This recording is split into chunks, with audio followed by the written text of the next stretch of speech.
I'm Jacob Courtwright, and this is The Locker Room.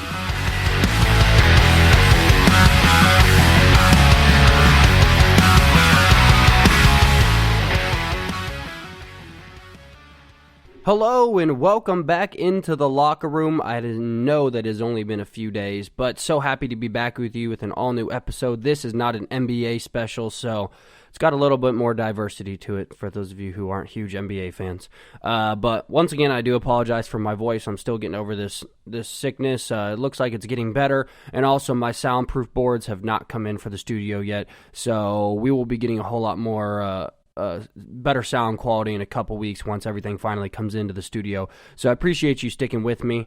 First and foremost, follow The Locker Room on Twitter at TLR with Jacob. Follow us on Facebook at The Locker Room Host Jacob. And on Instagram, The Locker Room Podcast 615. Let's get into the show.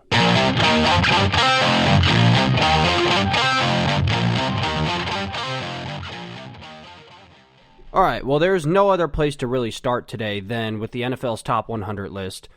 More importantly, we're going to focus on the top 10 because that's what I have the most problems with. I know a lot of people have written in about that. This is definitely something that the players got wrong. So for those of you who don't know, the NFL top 100 list is voted on by the players as the best players in football. Carson Wentz was left completely off the list, which, because of injury, I understand that it might be tough for him to be in the top 30, top 40, but Carson Wentz is still a top 100 player in the NFL. There's a lot of other players that Matt Ryan was left off as well. He's definitely at least in the 80s or 90s. He deserves to be on that list. But let's go ahead. We're going to focus on the top 10 because that's where I have my most problems. All right, so we'll start off and show you what they have. So first and foremost, Lamar Jackson is ranked as the number 1 player in the NFL. Number 2, we have Russell Wilson. Number 3, we have Aaron Donald. Number 4, Patrick Mahomes. That's right, you heard me. Patrick Mahomes is all the way down at 4.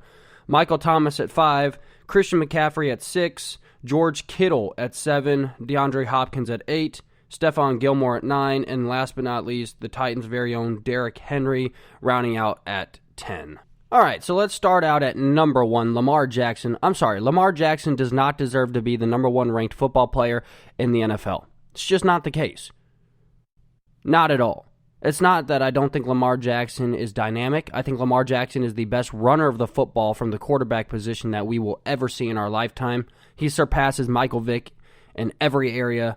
He's got a better arm. He's a better runner of the football. He's more dynamic. He's faster. He's got better open field moves.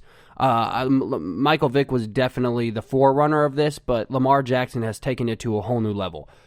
But he doesn't deserve to be the number 1 player in the NFL. No, nowhere close. Then ranking in at number 2, we have Russell Wilson. Now, I love Russell Wilson, but if you have someone like Aaron Donald on the board, Russell Wilson does not deserve to be the second best player in football. Now, what he has done for the Seattle Seahawks, he without a doubt deserves to be in the top 10 because he has single-handedly kept the Seahawks afloat and has the most fourth quarter comeback wins than anybody in the NFL. So he definitely deserves to be top 10, definitely not top 2. My biggest issue is Patrick Mahomes falling all the way to 4th. I'm sorry, but if someone just won a Super Bowl, if someone has the stat line that Patrick Mahomes has, how in the living hell do you put Patrick Mahomes as the 4th best player in the NFL? I still can't fathom that. The fact that Patrick Mahomes even fell past 2 is a shock. If you want to argue Lamar or Patrick for 1 and 2, I think there's a good argument that can be made because Lamar brings certain aspects that Patrick doesn't, and Patrick does the exact opposite that Lamar does. Patrick brings a bigger arm, more field awareness. He's a better thrower of the football, more accurate. Lamar Jackson has more intangibles. He has better pocket presence. He knows how to escape a defense. He's a better runner of the football. So you can argue 1 and 2 for them, but the fact that Patrick Mahomes fell all the way to 4th blows my mind. So what I'm going to do is I'm going to give you my top 10, and I'd love for you to join along at home. You write down your top 10, send me in your top 10. I'll read a couple on air next week. But my top 10 are as following. Of course, we start off number 1, Patrick Mahomes. Patrick Mahomes, without a doubt, for me, is the number one runaway favorite for the best player in the NFL. Patrick Mahomes already arguably has a Hall of Fame ballot in his name. He has a Super Bowl under his belt.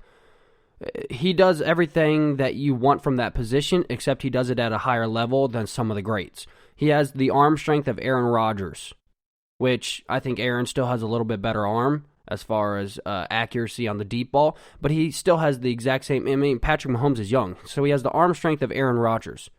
He is learning to have the pocket presence of a Tom Brady. He's learning to have the decision-making of a Peyton Manning. You're about to mold all these incredible legends, Mount Rushmore-type quarterbacks, into one player, and that's going to be Patrick Mahomes. Just signed a massive deal, and he's only getting better. He is so young. Like I said, he already has a Hall of Fame type career.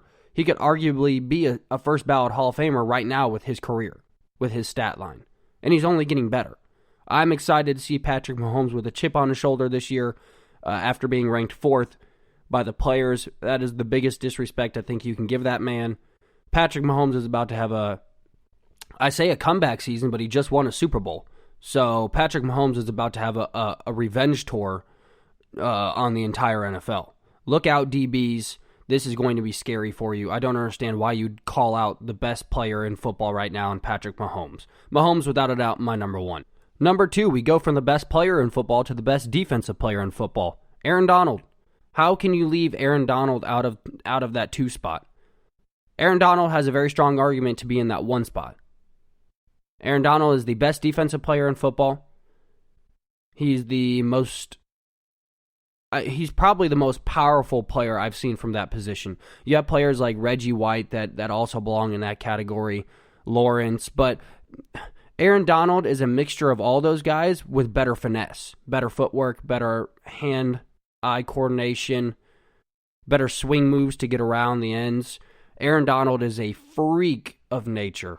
Aaron Donald, without a doubt, has got to be my number 2. I love Aaron Donald. He is the best defensive player in football, and it's not even close. You can't compare what defensive backs and safeties do in their position to what Aaron Donald does for his position. Without a doubt, he runs away with it. Number 3, Lamar Lightning Jackson. It's got to be Lamar Jackson. He's the MVP. Lamar Jackson is dynamic in every single way from the quarterback position. His arm accuracy, his throwing ability is only getting better. They're loaded this year. He is my runaway favorite to win the Super Bowl this year over the Kansas City Chiefs. I think the Kansas City Chiefs have one too many players either not returning or not participating because of COVID-19. The Ravens right now look scary. They look ridiculous. Lamar Jackson is probably the hardest runner in open field to go against, and that's above Christian McCaffrey and Derrick Henry. He's dynamic. He's insane. His footwork, his pocket presence, it only grows from there. There's an argument that Lamar Jackson is the second best player in football. This year they ranked him the first best player. I still have Mahomes and Donald over him. I think what they bring to their teams is a little bit more dynamic. But Lamar Jackson is right there with him. Without a doubt, you can't put him any further than 3. Lamar Jackson's got to be your 3. Now, 4 is definitely where it gets interesting for me because there are a ton of players I think could plug into this 4 spot. For 4, I kept Russell Wilson here. Russell Wilson, what he does for the Seattle Seahawks, what he does for that team, not only from the quarterback position, but leadership-wise, and especially the fourth quarter comeback-wise, there's nothing that really compares to him in the NFL in that comparison.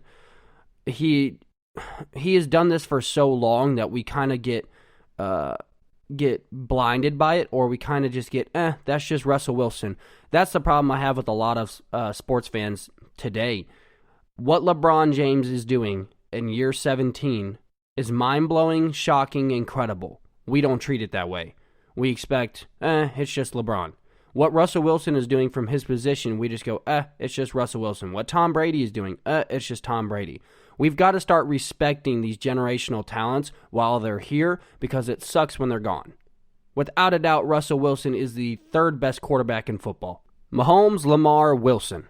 It's got to go in that order for me. There's no other way I can go around it. What Wilson has done from his position is incredible. What he's done for the Seahawks organization, keeping them afloat, keeping them in it every single year, almost single-handedly on the offensive side of the ball. He deals with nothing but running back injuries every year. He never has a fully healthy offensive side of the ball. When he does, the Seattle Seahawks are something to fear, and when they don't, they're still something to fear. To me, that contributes to Russell Wilson's greatness without a doubt. So Russell at 4, and coming in at number 5, Michael Thomas. Michael Thomas is the best wide receiver in football. Mark my words. Julio Jones is incredible. Julio Jones is the most athletic. Julio Jones is probably the most unguardable. But he's not been consistent, and I don't necessarily think that's all his fault. I think a lot of it has to do with Matt Ryan and the Atlanta Falcons organization not looking for Julio, not giving him the opportunities that he needs. But Michael Thomas is in the perfect situation. Michael Thomas is putting up the numbers. He's unguardable. He can catch everything that's thrown within a 10-foot radius of him. So Michael Thomas, my runaway number 5 here. It was very tempting to put him at number 4 over Russell, but Michael Thomas, best wide receiver in football, got to go 5. All right, number 6. For those of you who want to know why the audio is a little bit louder and softer in some areas, it is because I'm simply gasping for air because I cannot breathe out of either one of my nostrils right now. But when I'm healthy, I promise this will get a whole lot better. Let's go ahead and go on to number 6. Number 6, Christian McCaffrey. McCaffrey has definitely brought a sense of dynamic urgency from the backs in the NFL. For too long, we've had backs that are either power backs or they're catching backs. Wide up in New England, he was a catching back almost strictly. We saw that when he came down to Tennessee. He was not very good from behind in the backfield in the I formation or the double wide. He was only good going out and catching. Or you had the Frank Gores of the world. You had the power backs, the ones that run in between the tackles, that like to go north to south only, never side to side. Christian McCaffrey is changing that dynamic in the sense that he can go in between the tackles and go north to south, or he can go east to west. He's incredible in the open field when it comes to catching and working after the catch with the football. He's great coming out of the I formation and the power back sets. I like what Christian McCaffrey brings. I love the fact that running backs are now adapting to what Christian McCaffrey does. And for sure, Christian McCaffrey's 6 for me. I can make an argument that Christian McCaffrey is the best running back in football. I think it's very close between him, Derrick Henry, and Saquon. But Christian McCaffrey right now is probably going to sit at the best running back in football for me. 6 was as low as I could give him. He has an argument that he can be even higher than that. Also, he is a 99 overall player in the Madden ratings this year, so congratulations to Christian McCaffrey on that wonderful feat. Also, he is a wonderful pianist. So if you ever I said pianist. That's right, someone who plays the piano. So get your heads out of the gutter, people. But yeah, so if you ever want to hear Christian McCaffrey play Beethoven, go to YouTube and look up Christian McCaffrey playing piano. He will be number 1 on the field and number 1 in your hearts. Going on to number 7, Derrick Henry. I had to follow the best back up with the second best back in the NFL, Derrick Henry. There is no argument that can be made that Derrick Henry is not the second or third best back in the NFL. What he has done from his position, he has single-handedly run the Titans to wins. He changes the dynamic of what the defense has to do on the other side. He changes defenses mid-game strictly on what he's doing from the running back position. There's very few running backs that can change what a defense is doing based on how they're playing. Ezekiel Elliott could be having the day of his life, but no one's going to change their defense based on what Ezekiel Elliott's doing. They're still going to press the front and play normal man-up on the sides. Amari Cooper's more game-changing than Ezekiel Elliott is. If Amari Cooper's having a day, then Zeke gets wide-open backfields to start running into. But yeah, how Derrick Henry went is how the Tennessee Titans went all year. Derrick Henry ran us to a playoff victories, more than one. Now, I know a lot of people say, well, Tannehill had a couple good games. He had a couple big throws to Khalif Raymond and players like that. None of that would have been possible without Derrick Henry in the backfield. I can't put Derrick Henry back at 10 like the NFL did. As a defensive player in the NFL, I don't know how you vote to put Derrick Henry all the way back at 10. I don't. Considering some of the other players that are left on this list, Derrick Henry's got to be 7. Derrick Henry is followed up by the brand new Arizona Cardinal, DeAndre Hopkins. DeAndre Hopkins is the third best wide receiver in football. Julio Jones is second. Michael Thomas is first. But I'm just going off of what they have for the top 10 here. DeAndre Hopkins has been in a very good situation over at Houston. I'm excited to see him with Kyler Murray this coming year. But he was not only the man in Houston, he single-handedly was the reason that the Tennessee Titans continually lost to the Texans every single year.